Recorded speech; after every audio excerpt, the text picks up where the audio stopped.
നോക്കുകയാണെങ്കിൽ ഇപ്പം ഈ അടുത്ത് നമ്മൾ വേറൊരു കേസ് കണ്ടതാണ്.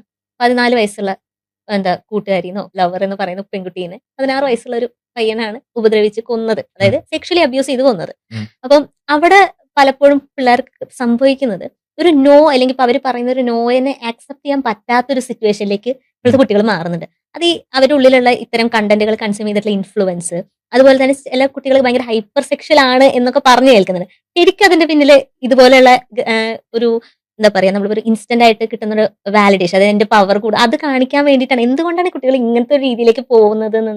ഉം, അതെ. അവർക്ക് ഈ മിക്ക കുട്ടികളും ഇതിലൊക്കെ ഈ ഗ്രൂപ്പിലൊക്കെ ചേർന്ന മിക്ക കുട്ടികളും ഏഹ്, അവര് റിയൽ ലൈഫില് യാഥാർത്ഥ്യത്തില് ഭയങ്കര ചെറുതാണ്. ഉം.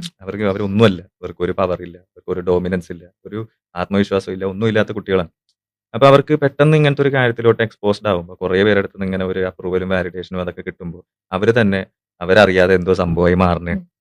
അവരുടെ എമ്പത്തിയൊക്കെ ഇല്ലാണ്ടായി പോകും. അവർക്ക് ഈ ഒരു ക്രൂവൽ ആയിട്ടുള്ള ഒരു സ്വഭാവം അല്ലെങ്കിൽ ഡീവിയന്റ് ആയിട്ടുള്ള ഒരു ഉം. ബിഹേവിയർ അവരുടെ ന്യൂ നോർമലായി മാറും. അവിടെയാണ് അത് ഡേഞ്ചർ ആവുന്നത്.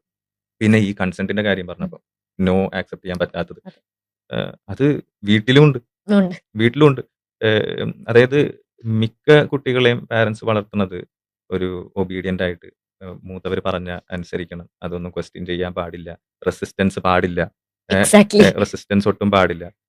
റെസിസ്റ്റ് ചെയ്ത് കഴിഞ്ഞാൽ നിങ്ങളെ പണിഷ് ചെയ്യും. ആ ഒരു കാര്യമാണ് പഠിപ്പിക്കുന്നത്. അപ്പൊ കുട്ടികൾക്ക് എന്താണ് ബൗണ്ടറി എന്ന് അറിയില്ല. അറിയില്ല. ഉം. എങ്ങനെയാണ് റെസ്പെക്ട് ചെയ്യേണ്ടത് എന്നറിയില്ല. അപ്പൊ ആരെങ്കിലും ഒരാള് ഇവരുടെ അടുത്ത് നോ പറയണേണെന്നുണ്ടെങ്കിൽ അവരത് റെസ്പെക്ട് ഇല്ലായ്മയായിട്ടാണ് കാണുന്നത്. റെസിസ്റ്റൻസ് ആയിട്ടാണ് കാണുന്നത്. ചിലവര് വേറെ രീതിയിൽ അത് ഇന്റർപ്രറ്റ് ചെയ്യും നോനെ. ഉം. ഒരാൾ നോ അതല്ലെങ്കിൽ സ്റ്റോപ്പ് എന്ന് പറഞ്ഞു കഴിഞ്ഞാൽ പ്ലേയിങ് ഹാർഡർ ടു ഗെറ്റ്.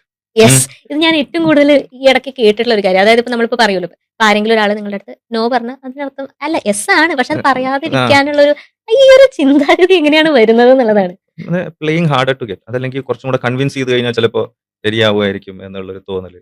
അവർ കാരണം ഈ ചിന്താഗതി കിട്ടുന്നത് അങ്ങനെയാണ്.